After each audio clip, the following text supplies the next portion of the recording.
What's up, guys? You ever just wanted to, be really good at shooting a bow, at archery, etc.? Well, today I'm going to teach you the 7 tips and tricks that you'll need to know. I know what you're thinking. What's my purpose? Well, that is my purpose, is to make you a better archer. Just don't give up. We have our target set up downrange. As everyone can see, this is a clearly safe and controlled setting. We're using field tips from Walmart. Now, first tip is you've got your pins, you've got your sights. So there's your sights. You don't really need 5-pin sights. This just come with the bow. That's what I'm using. You can buy them at Walmart with 3-pin sight. It's like $20 to $30. High-end ones are like $100 and some, something like that. Now, whenever you pull back and you get on target, where most people go wrong is they put the pin on the target. What I want you to do is focus on the target, and you will see the pin blurry in the background. So once you figure out where the target is, you know where your top pin is, find where your target goes, and release. Now what I want you to do next, after you've shot your first shot, now it might not be perfectly where you was aiming at, and that's okay, because I'll teach you how to adjust your sights to where you can be really close and you can get a close grouping. I want you to go ahead and shoot your next 3-4 shots, however many shots you want to take. I have 5 arrows. I'll go ahead and put all 5 arrows on the board, and then we'll go down there and look at it.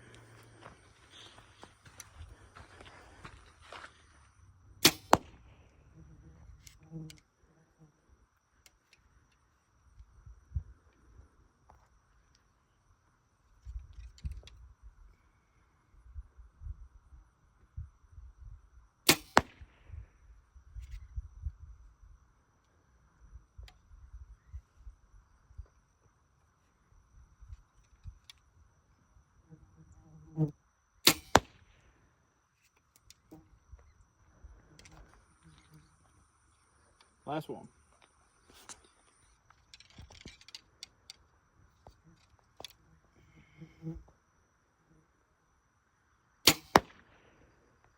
Okay, so we're down here at our arrows now, and this is mostly user error. I will go ahead and tell you straight up. This was the last shot that I shot, and that's where I was aiming. This was the first shot I shot, and this is where I was aiming.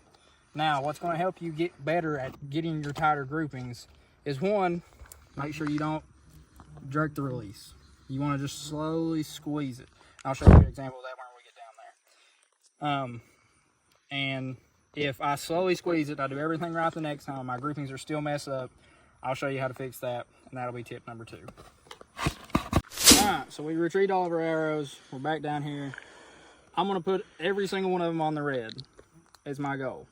And we'll see how tight my grouping was. And if I mess up this time, I'll teach you how to actually fix it. Now, I'm shooting a 70-pound bow, compound bow.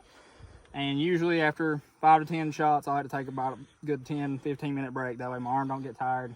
Because what you want to do is if you're going to learn how to bow hunt for deer, bear, anything, you're going to have to learn to be in this position for a really long time. Because say that you just seen a deer and you just draw back, now it's looking at you. Because deer just look at you like a deer in headlights. Good expression, huh? Anyways, you just better be ready to draw back like this. So now, I'm going to put all 5 shots in the red, right where they need to be.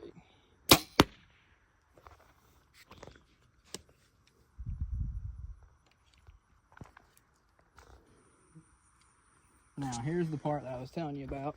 You want to make sure that you're not doing. Just find yourself a good anchor back here. Find a good spot for your hand to be at all times, on your face, near your face, just where you can still reach your trigger. And like I said, you want it to just surprise you. You don't want to yank it.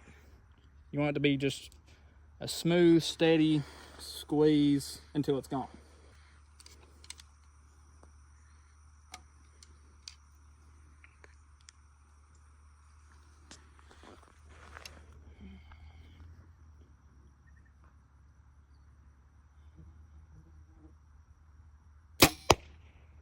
See, I pulled on that one. That was a bad shot.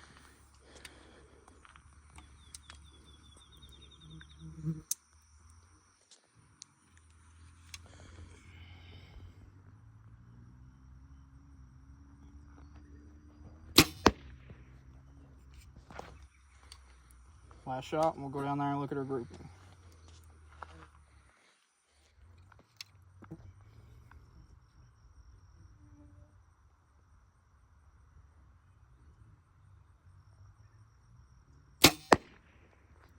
All right, let's go check it out.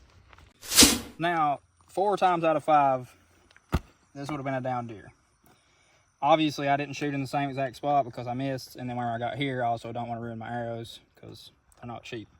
So, I went straight down the line, not too far off, and alived the deer every time. And then, that wasn't terrible. I wouldn't do any side adjustments or anything like that. Next tip is you can use a Walmart bow. I don't use a Walmart bow, but mine was just as cheap as a Walmart bow. But don't use Walmart arrows because they've been known to do this number right here.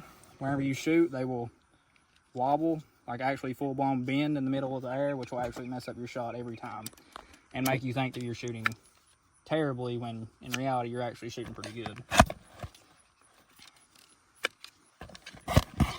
Alright, back to 20 yards and I'll show you guys the rest.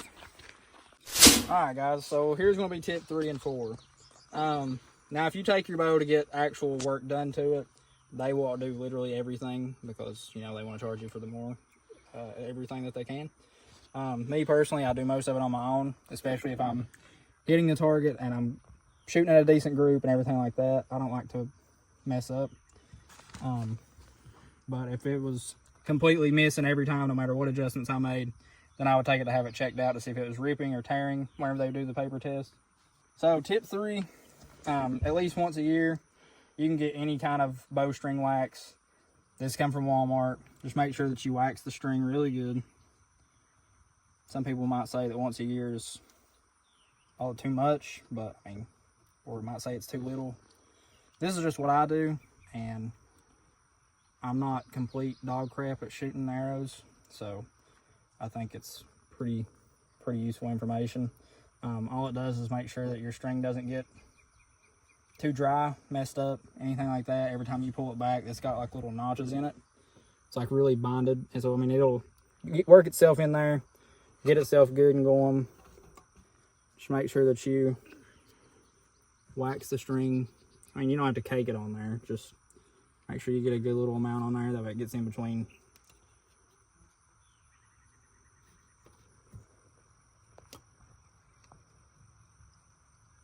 Every part of the string whenever you're shooting.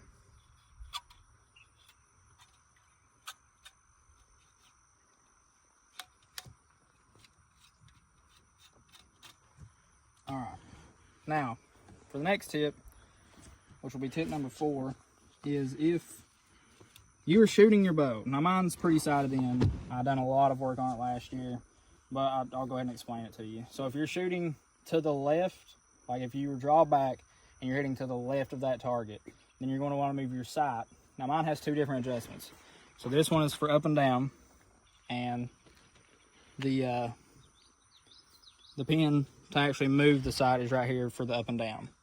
Now it also has the side to side, and the pin to move the side to side is on the bottom right here.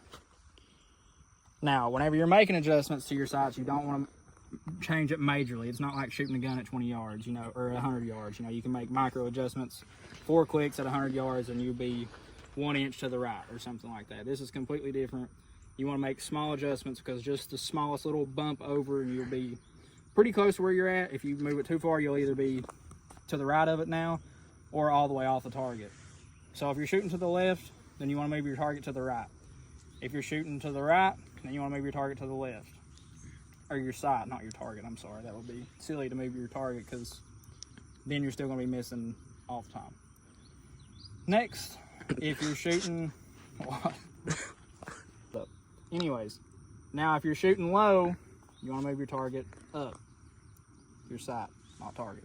Damn it. If you're shooting too high, then you want to move your sights down. Now, the 5th tip, I'll tell you right now, everybody... I've always hunted with a whisker biscuit, and I've noticed that whenever I shoot with one, my shots are all over the board. And it's mostly because the fletchlings catch it, and they usually go left or right. It just depends on how it catches. Now I changed from a 3 fletching to a 4 fletching, and I like it better. I feel like the aerodynamics of the arrow is actually a lot better. I bought a drop away sight, drop down sight, drop away, whatever you want to call them. And to me, it helps keep your arrow at a better grouping, I'll say. Because one, this is already dropped down by the time your fletchings are actually going through there. Unlike a whisker biscuit where the fletchings will go through it every time. It'll go through it different ways every time, and so on and so forth. Now, if I was to take just one shot right here, say we got our G-Force arms, 12 gauge, and it's built as the AR style. Looks absolutely amazing. Father's Day present. It's my Father's Day present. Haven't even got to shoot it yet. And it's how many weeks, days? Father's Day? Couple weeks, man. Couple weeks. What year is it? All right, let's shoot this thing.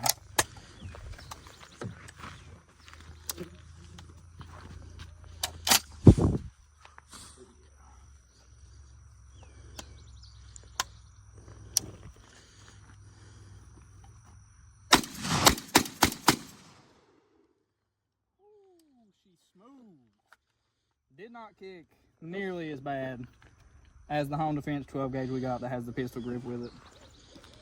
And it's an absolute awesome gun. Alright, your turn to shoot it. Now, the way that my fletchings are set up is I have one on top, one on bottom, 2 on the sides. Now for a 3 fletching, it's usually 2 right here and 1 on the bottom, and they're all 3 going through a whisker biscuit. With this, by the time that this comes all the way up, the arrow rest is already down and the arrow is flying. So what we're gonna do, we're gonna go ahead and take one shot from here.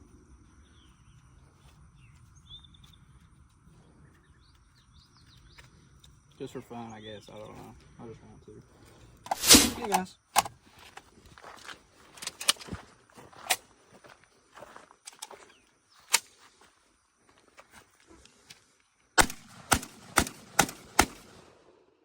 Now with all those tips in place, I've already waxed my string and everything, which is the first time I've done it this year. Everything else, I'm gonna aim straight for the heart and see if I can hit perfect. Which brings me to tip number 6. Aim small, miss small.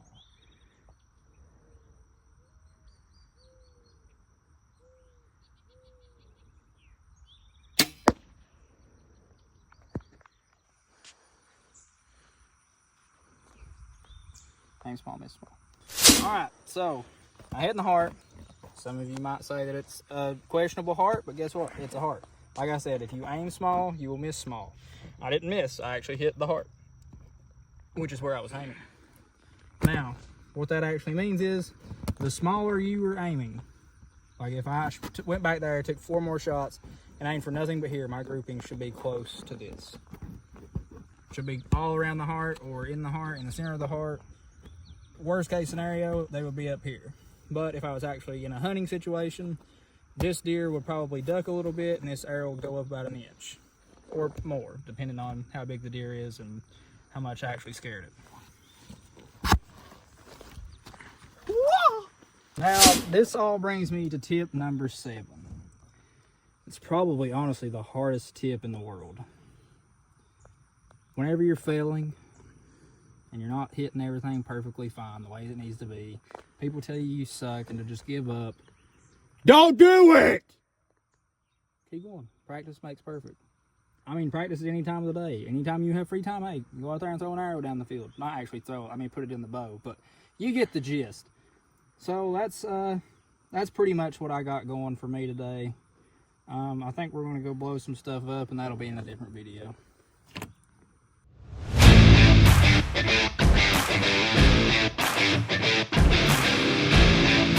Thank you.